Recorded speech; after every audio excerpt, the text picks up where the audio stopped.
We all have those days where the time just kind of drifts by because we don't really have a plan for what we're supposed to accomplish during the day. And so it just feels like there's no direction. It's kind of like driving with a blindfold on. Now, certainly not as dangerous. However, you're definitely not going to go where you want to go. For me, the clear solution here is to make a plan for your day. And for me, making a plan doesn't make things inflexible or rigid. A plan actually brings boundaries and structure to my day so that I know where I'm going, I know what I need to get done, and I can end the day feeling a lot more accomplished. Now, a plan for me isn't scheduling every moment of my day. It's simply deciding what matters, giving myself a direction, and organizing my priorities. A plan is simply a guide for my day. It gives me a purpose and helps set realistic expectations. Now, if you've been driving, figuratively speaking, with a blindfold on, let's talk about how making a plan can give you more structure and direction in your life. One of the big things that having a plan does is it reduces decision fatigue. So, creating a plan means you make some of those decisions up front so you're not having to make them in the moment when the decision is necessary. This could be things related to work or your family or even food. Having a plan for dinner can really help reduce your overall decision fatigue. We're confronted with thousands of decisions that we have to make every day, and I think we sometimes don't realize the cognitive load that that's putting on us to make all of those decisions right when the decision needs to be made. So, doing a little bit of planning and thinking about some of these things ahead of time is really going to save you some brain space. Planning also creates clarity. That whole idea of your day drifting by, whether it happens slowly or quickly, can be reduced when you have a plan. It gives you an idea of what's the next thing that you should work on. What are you working towards in that day or in that week or in that month? It essentially clarifies what matters, what's important, and what's urgent in your life. For me, I find having a plan helps me focus on the high impact tasks rather than just keeping myself busy with busy work. Planning also allows you to take action faster and with more confidence. Without a plan, I might spend too much time overthinking things or worrying about how big this project is that I'm trying to tackle. Or I might even obsess over the fact that I don't want to make a phone call to schedule a doctor's appointment.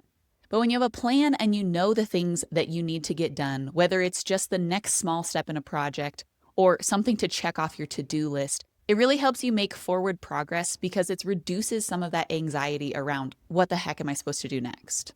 And finally, one of my favorite things about having a plan is it helps you protect your time.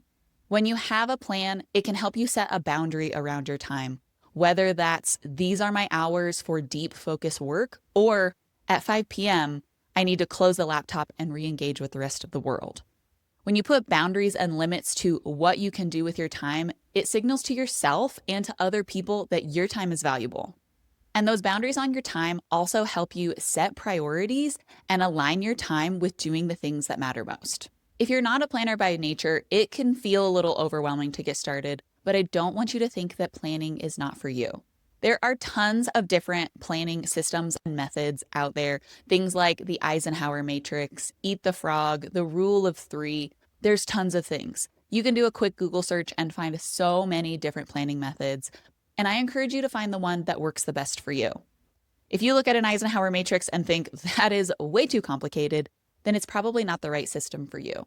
But I suggest doing a little research and finding the method that aligns the best with your style of planning, your personality, and how you like to live your life. And as you get started, plan just enough to get the ball rolling.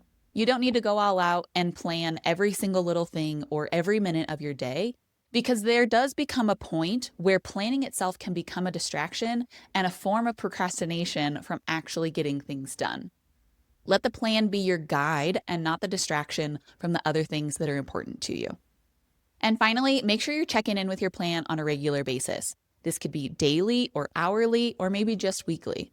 For me, I check in with my plan multiple times during the day, but it's most important for me to check it out first thing in the morning and at the end of the workday for the following day. It's really unfortunate to do some of that upfront work and then have it go to waste because you completely forgot about it. So set a reminder on your phone or keep your planner somewhere where it's visible so that you have a cue to check in with it.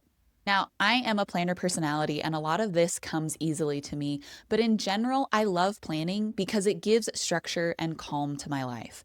I'm able to focus on the things that matter the most to me whether it's for work or my family or for any other thing that's going on in my life. When I stick to the plan that I have set out, I end the day feeling a lot more accomplished rather than feeling like I just spun my wheels the entire day. So if you're not already planning on a regular basis, I encourage you to get started. Oftentimes, a simple plan can help you feel productive and focused. It doesn't have to be something complicated. I hope some of this information was helpful and that a plan can help make a stressful day feel like a productive one. I'm Ronnie with Plan to Eat, and I create videos related to meal planning and planning in general. If you liked this video, I would appreciate a thumbs up and a subscribe to the channel, and I will see you again soon.